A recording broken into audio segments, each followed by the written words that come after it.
there's a kind of tiredness that sleep can't touch. It lingers behind your eyes, coils in your chest, and quietly whispers that something isn't right. You try to explain it, but the words feel too vague, too small for what you carry. So you move through your days with a silent ache, chalking it up to stress, to adulthood, to the way life just is. But deep down, you know better. This isn't about overwork or anxiety. It's the erosion of your self-worth, one unnoticed moment at a time. It's the 1,000 compromises you made that didn't seem like a big deal. The parts of yourself you silenced to make others comfortable. The instincts you questioned until you forgot you had any. And the scariest part? You think this is normal. That carrying invisible weight is just part of being human. That living in a constant state of emotional dissonance is what maturity looks like. It isn't. This is not about being sensitive. It's about being misaligned, disconnected from the core of who you are. A quiet philosophical dismemberment, not by violence, but by neglect. The slow undoing of a self that was never meant to be subdued. What if the real problem isn't you? What if it's the world that trained you to abandon your truth in exchange for approval? This isn't another self-help checklist. This is a reckoning, a philosophical excavation, an invitation to recognize what you've allowed to shape you and to take your shape back. Carl Jung didn't look at the human psyche with a clinician's detachment. He descended into it. He saw not just traumas and disorders, but myths, archetypes, and the symbolic dance between light and shadow. For Jung, the greatest threat to our well-being wasn't the dramatic breakdown. It was what we quietly tolerate. He warned of the unconscious habits that slowly dismantle our wholeness. Not just the events that wound us, but the behaviors we accept, the patterns we normalize, and the truths we bury to keep the peace. Jung understood that the self, the true self, is not built by obedience or niceness. It's forged through confrontation, especially with the things we don't want to see. And when we avoid that confrontation, we pay the price with fragments of our identity. You lose yourself, not all at once, but in pieces. A silence here, a laugh you fake there, a need ignored, a boundary dissolved, until one day you wake up and realize you've been shaped by everything you were too afraid to push back on. Jung called it psychic disintegration, the soul's slow collapse under the weight of its own denial. And it starts with small choices, with what you allow. The 7 behaviors that follow aren't just toxic. They are existential threats, not because they cause conflict, but because they slowly convince you that your inner compass isn't worth listening to. It doesn't arrive with anger. It arrives with care, with phrases like, "I'm only telling you this because I love you," or "I'm worried about you." It looks like concern, but underneath the soft tone is a cold intent. Control. This is manipulation dressed as affection.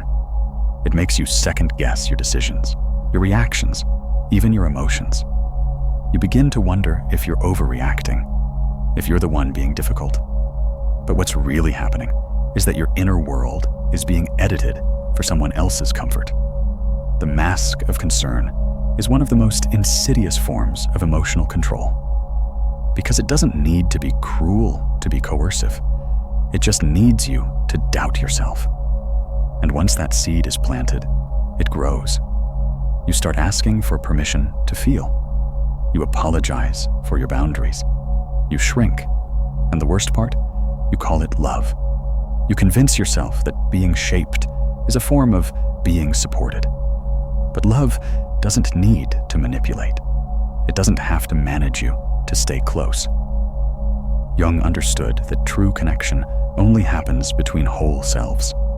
not between a manipulator and their reflection. If you feel smaller after every conversation, if their concern leaves you confused rather than comforted, look again. It might not be love. It might be a leash. They laugh. Everyone laughs. You smile too, but something in your chest tightens. The joke was about you. A jab, a dig, a harmless comment tossed into the air.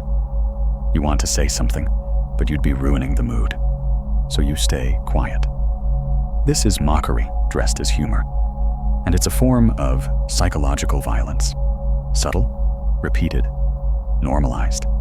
The kind that rewrites your identity in front of others while you pretend it doesn't hurt. Jung warned that what enters the unconscious doesn't stay neutral.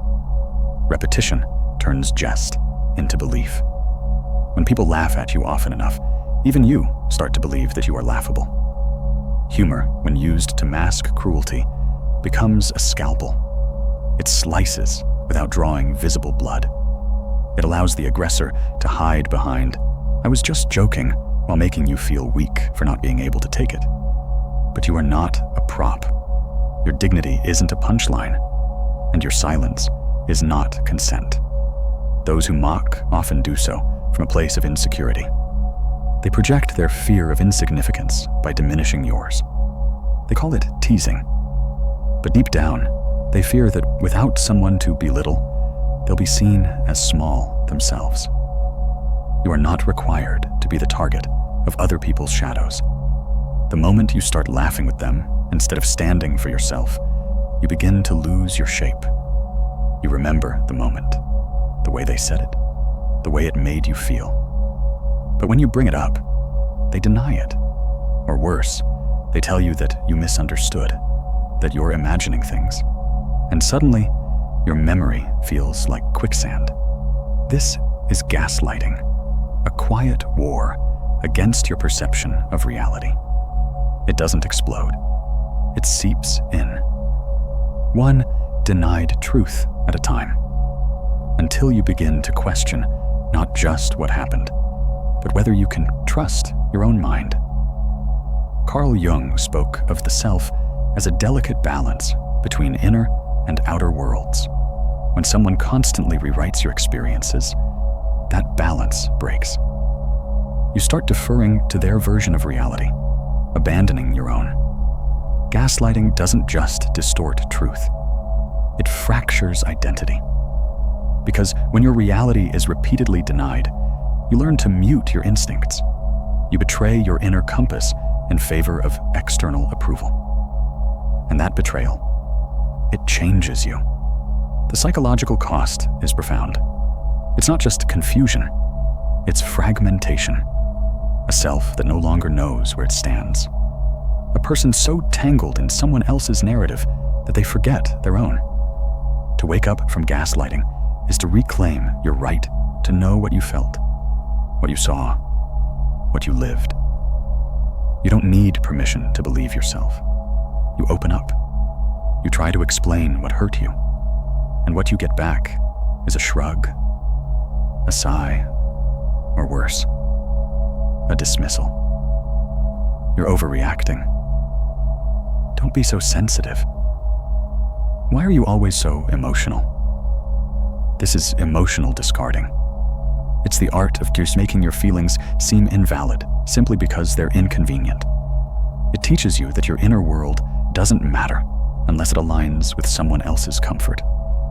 But feelings don't need to be approved to be real. Jung spoke of the dangers of repression, the way buried emotions fester and return later as anxiety, depression, or unexplained sorrow. When you're constantly told your emotions are too much, you eventually stop sharing them. You bottle them. You suffocate parts of yourself just to keep the peace. And that peace, it's not peace at all. It's emotional censorship. When people refuse to acknowledge your pain, they're not being strong or rational. They're being avoidant. Because facing someone else's truth often requires facing their own discomfort. And many would rather silence you than confront themselves. but you deserve to be heard. Not just when you're happy or agreeable, but especially when you're not. Your voice is not a burden. It's your boundary. Sometimes it's not what's said. It's what's withheld. No reply. No glance. Just the cold vacuum of silence. This is silent contempt. Not explosive. Not loud. Just a steady absence. And in that absence, you begin to question your worth. It's a form of punishment without confrontation. They don't need to yell. They just stop responding. And you, needing closure or connection, find yourself shrinking, bending, chasing, hoping they'll acknowledge you again. But this is the trap.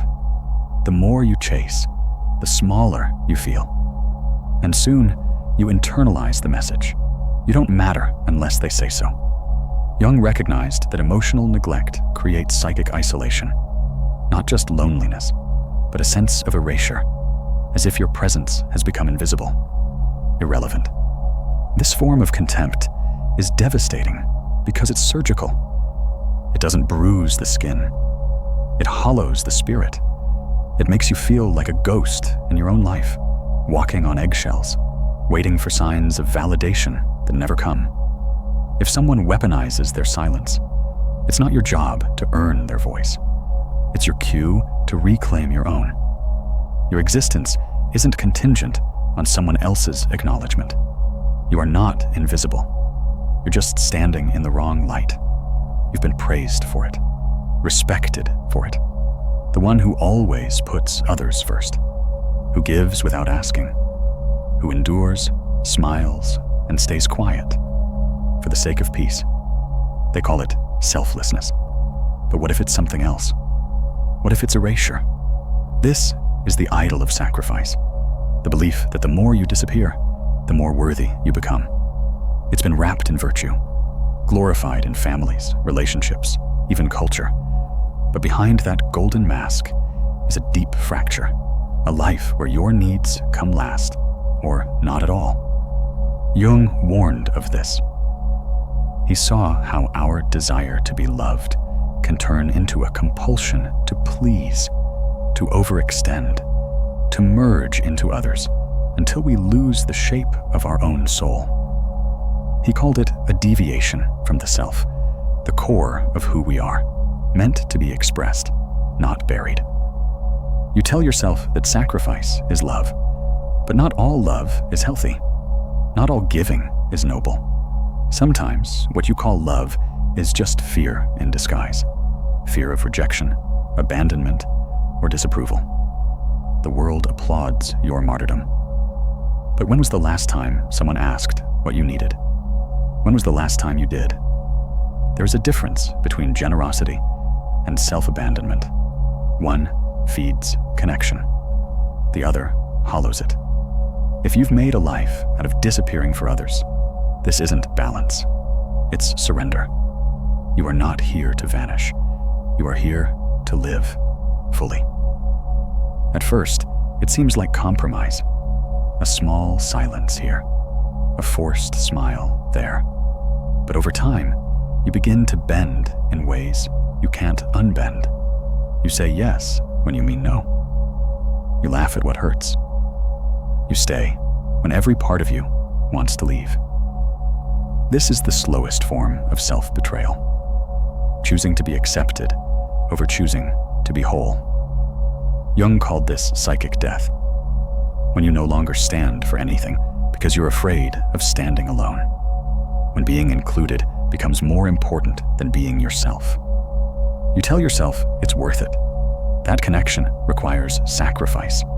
But true connection never demands your disappearance. It doesn't punish your honesty or shrink your voice. When you trade your truth for belonging, you don't belong at all. You perform, you adapt, you survive, but you don't live. And here's the truth. Those who only love the version of you that agrees, submits, and stays silent, they don't love you. They love control. Belonging isn't something you earn by erasing yourself. It's something that finds you when you show up as you truly are. You don't need to fit in everywhere. You just need to belong to yourself first. Now that you've seen it, you can't unsee it. These patterns, these behaviors, they were never harmless. They were never just quirks or personality clashes. They were quiet acts of self-erasure. And you felt it all along. This is your awakening. Not a burst of inspiration, but a coiled, steady clarity. You start connecting dots you ignored, realizing how much you tolerated, how many times you swallowed your voice, how often you called survival peace. But here's what most people do at this point. They look away. They go back to the familiar, even if it hurts. Because change costs more than comfort, and clarity demands action. This is where philosophy stops being theory and becomes a mirror. And sometimes that mirror cracks everything you thought you knew. Jung didn't want you to just understand your shadow. He wanted you to face it, to integrate it, to be whole. Awakening isn't supposed to feel good. It's supposed to feel true. That discomfort in your chest, that's your self stretching, reclaiming space. So don't flinch now. You've looked directly at what's been breaking you. Keep looking. Keep asking. Keep clearing away the lies you once needed to survive. The truth won't destroy you. It will remake you. Most people will go back to sleep. They'll nod in agreement, maybe even cry, but then return to the same relationships, the same patterns, the same silent betrayals. Why? Because it's easier. Familiar pain is more comfortable than unfamiliar freedom, and the world rewards conformity, not awakening.